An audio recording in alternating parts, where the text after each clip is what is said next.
জাতীয় পার্টির chairman GM কাদের আওয়ামী লীগের দীর্ঘদিনের দোসর, যারা আওয়ামী লীগকে 3টা ইলেকশনে লেজিটিমেসি দিয়েছে।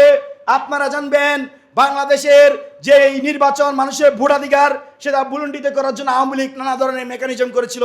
সেই মেকানিজমে সর্বপ্রথম সহযোগিতা করেছিল যে জাতীয় পার্টি, যে নিজে একসময় স্বৈরাচার ছিল এই পার্টি। সেই পার্টি 14 সালে আওয়ামী লীগকে লেজিটিমেসি দিয়েছে, সেই পার্টি 18 সালে নির্বাচনকে লেজিটিমেসি দিয়েছে, সেই পার্টি 24-এর 7ই জানুয়ারির জামি ইলেকশনকে নির্বাচন তারা এটাকে সহযোগিতা করেছে। কিন্তু জুলাই অভ্যুত্থানে আমরা দেখি যে জাতীয় পার্টির নেতারা জুলাই বিপ্লবের বিরোধিতা করেছে। সেই জাতীয় পার্টির চেয়ারম্যান জিএম কাদের, তাকে বলতে শুনলাম যে জুলাই বিপ্লবকে জুলাই বিপ্লবও বলা যাবে না, জুলাই অভ্যুত্থানও বলা যাবে না, তার চোখে এটা একটা মাত্র ছাত্র আন্দোলন।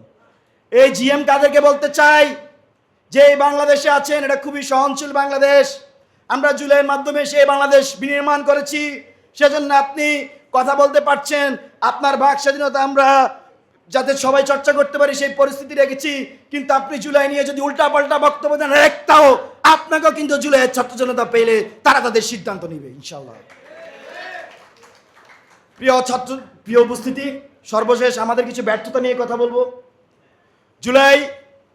জুলাইয়ের ছাত্র নেতারা অনেকাংশে অনেক দিকে ব্যর্থ। জুলাইয়ের সমন্বয় একটা ব্যর্থতার শুরু হয়েছিল 5ই আগস্ট, যখন আস্তে আস্তে ছাত্র নেতারা নিজেদের এজেন্সি বিভিন্ন জায়গায় দিয়ে দেওয়া শুরু করে, এবং সেই এজেন্সি দিয়ে দিতে এমন অবস্থা হয় জুলাইয়ের যে সংস্কার, সেই সংস্কার হয় ইন্টারিম। এই দীর্ঘ প্রায় 2 বছরে তারা সেটা বাস্তবায়ন করে যেতে পারে নাই। এখন বিএনপির বিরুদ্ধে আন্দোলন করা লাগে, বিএনপির বিরুদ্ধে বক্তব্য দেওয়া লাগে। এই ব্যর্থতা আমাদের। আমি মনে করি আমরা সেই সময়ে সঠিক সিদ্ধান্ত নিতে পারি নাই। আমাদের অনেক জায়গায় আপোষ করেছে, এবং এই যে কাঠামো অনেকের হাতে নিজেদের এজেন্সি ছেড়ে দিয়েছে।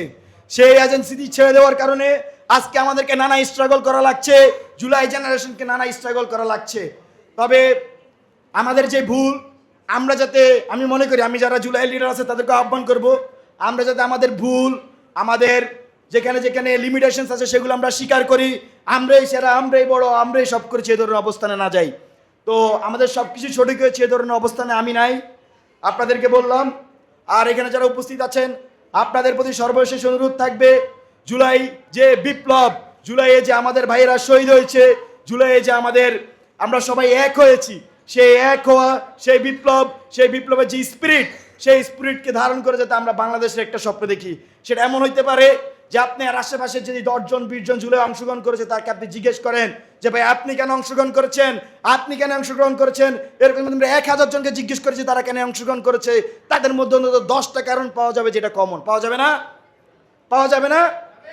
এটাই তো জুলাইয়ের স্পিরিট। তাহলে জুলাইয়ের স্পিরিট ধারণ করে যদি আমরা রাজনীতি করি, এটা তো সমস্যা কোথায়? আমি এটা বাস্তবায়ন করতে চাই, এবং জাতীয় ছাত্র শক্তি সে ধরনের রাজনীতি করবে ইনশাল্লাহ। বাংলাদেশে জুলাই বিপ্লবকে বাঁচিয়ে রাখবে এই জাতীয় ছাত্র শক্তি সহ জুলাইয়ের ছাত্র সংগঠনগুলো। আপনারা সবাই ভালো থাকবেন, সুস্থ থাকবেন। ইনকিলাব জিন্দাবাদ। আসসালামু আলাইকুম।